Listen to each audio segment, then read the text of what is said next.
HCF की पूरी definition एक सरल भाषा में यहां पे लिखी हुई है, जिसे आप बड़ी ही आसानी से याद कर सकते हैं। वे दो संख्या लो जिनके बीच का अंतर सबसे कम हो। एचसीएफ या तो अंतर होगा या अंतर का कोई गुणनखंड होगा। ठीक है, हमें कितनी भी संख्या को एचसीएफ दे दिया जाए निकालने के लिए, हमें दो संख्याओं ऐसी लेनी है जिनका अंतर सबसे कम होगा। या तो वो अंतर ही एचसीएफ हो जाएगा या उसी अंतर का कोई गुणनखंड। ठीक है, जैसे हमसे 20 और 25 का एचसीएफ निकालने के लिए कहा है, तो मेरे पास यही दो संख्या है इस क्वेश्चन में। मैं क्या करूं, इनका अंतर करूं। तो 20 का 25 का अंतर क्या हो जाएगा, 5 हो जाएगा। तो 5 से 20 में काटूंगा, कट जाएगा, और 5 से 25 को काटूंगा, कट जाएगा। 5 ही मेरा एचसीएफ हो गया। ठीक है, 5 ही मेरा एचसीएफ हो गया, यही मेरा आंसर हो गया।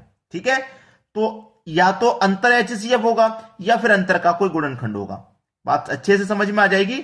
चलिए अब देखेंगे अगला सवाल। आगे देखते हैं, हमसे कहा गया है कि 24 और 90 का एचसीएफ निकालिए। तो 24 और 90 दो ही संख्या हैं, दोनों का क्या करेंगे, अंतर। 24 और 90 का अंतर 66 आ जाएगा। तो 66 से तो ये कटेंगे नहीं भाई, 66 से कोई कट जाएंगे, नहीं कटेंगे। तो हमें क्या करना होगा, 66 के फैक्टर करने होंगे। 66 के फैक्टर जब मैं करूंगा तो देखिए, 2 से कटाऊंगा 33 बार में कट जाएगा। अब 2 से तो 33 कटता नहीं, 3 से कटाऊंगा 11 बार में कट जाएगा। अब 11 से कटाऊंगा तो एक बार में। तो हमारे फैक्टर क्या क्या निकल के आए, 2 3 11, यानी कि 2 3 और 11, यही तो फैक्टर निकल के आए हमारे। ठीक है, यही फैक्टर निकल के आए। अब मेरा सबसे बड़ी संख्या 11 है, लेकिन 11 से ये कटेंगे नहीं, नहीं कटेंगे तो चलिए हटा देते हैं। और लेकिन 11 का मैं मल्टीप्लाई 3 से कर दूं 33 हो जाएगा, 33 से भी नहीं कटेंगे। 11 का मल्टीप्लाई 2 से करूंगा 22 हो जाएगा, 22 से भी नहीं कटेंगे। तो ये 11 वाली संख्या हमारी काम में नहीं आ रही है। ठीक है, चलिए नहीं आ रही कोई बात नहीं। 3 है, 3 से 90 कट जाएगा, बिल्कुल ठीक। 3 से 24 कट जाएगा, बिल्कुल ठीक। लेकिन अगर मैं 3 का 2 का मल्टीप्लाई कर दूं तो 6 हो जाएगा, जबकि 6 से भी 90 कट जाएगा और 6 से भी 24 कट जाएगा। तो आंसर हमारा 3 नहीं 6 आएगा।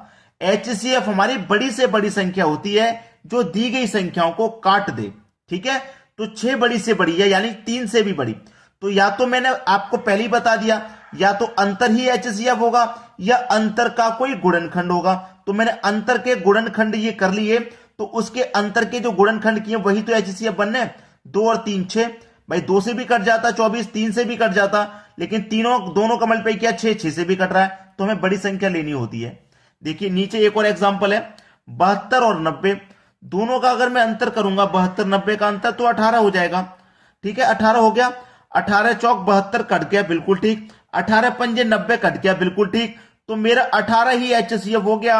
यहां फैक्टर निकालने की मुझे कोई जरूरत नहीं पड़ी भाई, या तो अंतर ही हो जाएगा। तो यहां पे तो अंतर ही एचसीएफ हो गया, क्योंकि अंतर से ही 72 कट रहा है, अंतर से 90 कट रहा है, यानी कि दोनों संख्या 18 से कट रही है। 18 इनका अंतर आया है, तो या तो अंतर ही एचसीएफ हो जाएगा। अंतर नहीं होगा तो अंतर के गुणनखंड कर लो, जैसे हमने यहां पे किए, या फिर गुणनखंड एचसीएफ हो जाएगा। आ रहा समझ में। चलिए अब देखते हैं अगला सवाल।